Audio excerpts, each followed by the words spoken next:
Now, in order to prove this thing, that this is right, we can proceed with the proof of this one. And the proof is, since we know that the eigenfunctions of H, because H is Hamiltonian is applied on psi, so the eigenfunctions of psi, the eigenfunctions of Hamiltonian will basically form a complete set. So we can write the psi is a linear combination. This psi I can write is a linear combination of orthonormal bases. So this is summation on n and Cn psi n. While psi n's are basically the orthonormal bases, Cn is that coefficient that we have. This gives the square of this is the amplitude with h psi n. When applied on this one, it gives En psi n.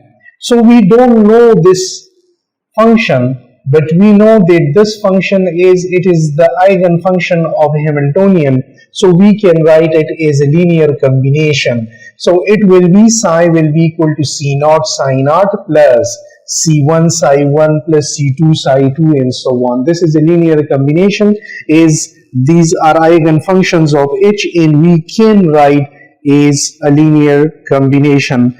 Now one thing we will have to see here, that this thing we were having only in the form of bound states. Now what if there will be scattering states as well, as we have studied in the second chapter, the bound and the scattering states.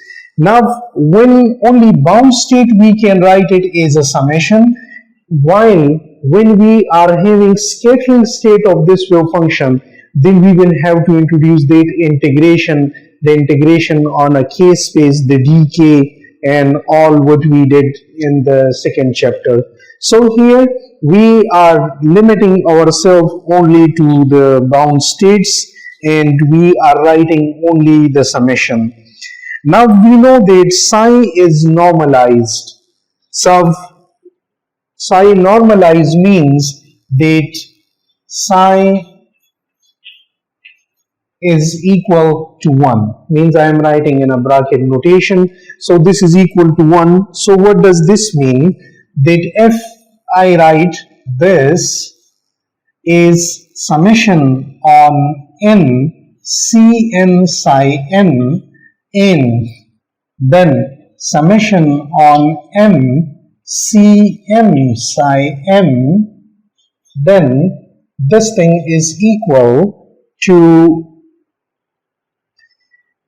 means I can write this with m, this with n, or this with n and m, no problem with that one.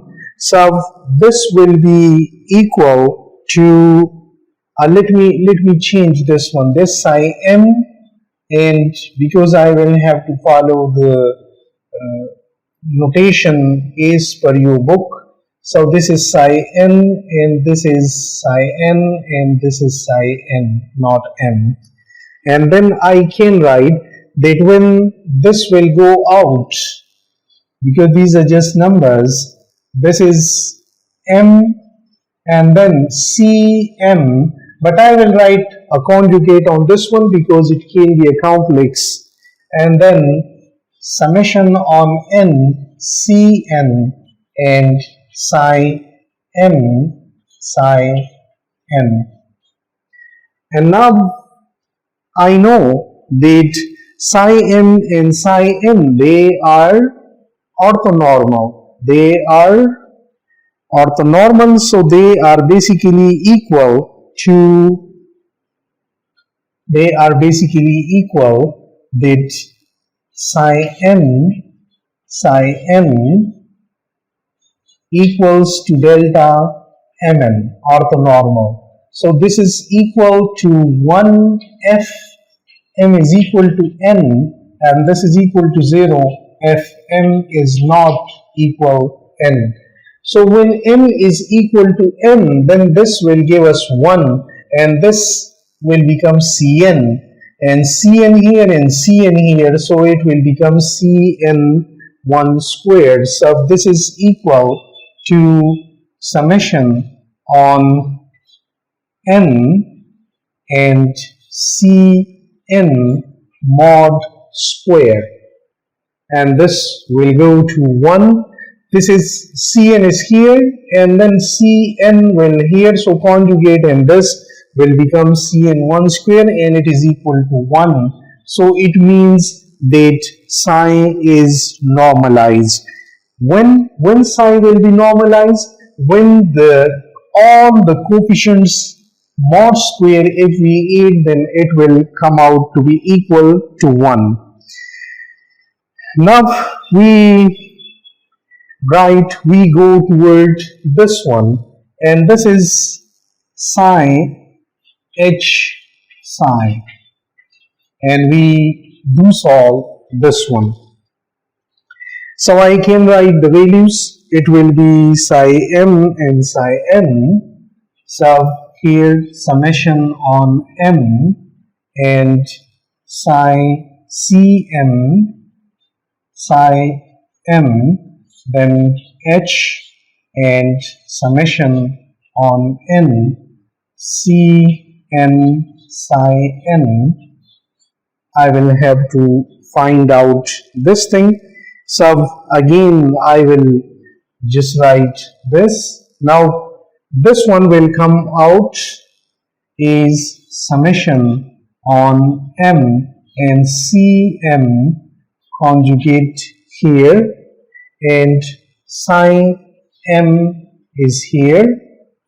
Now when this h will operate on this one, cn, it will come out, and here when h will operate on psi n, I know that it is en psi n, so it will be summation on n cn and en psi n. So it is equal to this. Let me take the things out here. So we have this summation on m cm and summation on n cn en, because energy, its value, it will also come out here, and then psi m psi n. So again we will apply the orthonormality of psi m and psi n. When m is equal to n, then this will come out to be cn, and cn conjugate and cn will become cn mod square. So summation on n cn mod square and en, and that thing will come out to be 1. So we have the summation on n, okay, here, summation on n and en cn mod square. Now I know from here that a psi is normalized, so cn mod square equals 1, and this comes out to be en, means the energy will come out to be en. So we have en mod square. Now the ground state energy, is by definition the smallest eigenvalue, because it's a ground state, it is the minimum value, the smallest eigenvalue. So I can write that this will come out to be En. So this is equal to En, and since we know by definition that the ground state energy is the minimum or the lowest eigenvalue, So it means whatever this energy has come out, it will be greater or equal to the ground state energy. And thus I can write that this which I can write is the expectation value of the Hamiltonian at psi,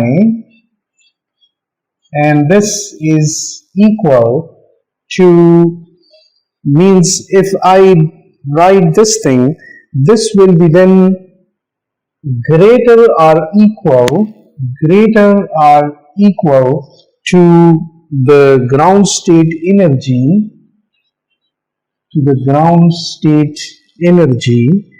and then summation on n and Cn mod square, and again I write this is the ground state energy, because Cn mod square is equal to 1, and which is what we were trying to prove, that whatever the energy will come out, EGS will be the lowest than that one, and whatever energy will come out, that will be an upper bound to the ground state energy. The ground state energy may be equal to that one or less than that energy. So this is an upper bound to the ground state energy. Now this thing, all the variational principle, this will become clear to us when we solve an example on this one, because during the example we will discuss different aspects, and then the things will become clear that how the variational principle works. So we will now solve example 7.1 here.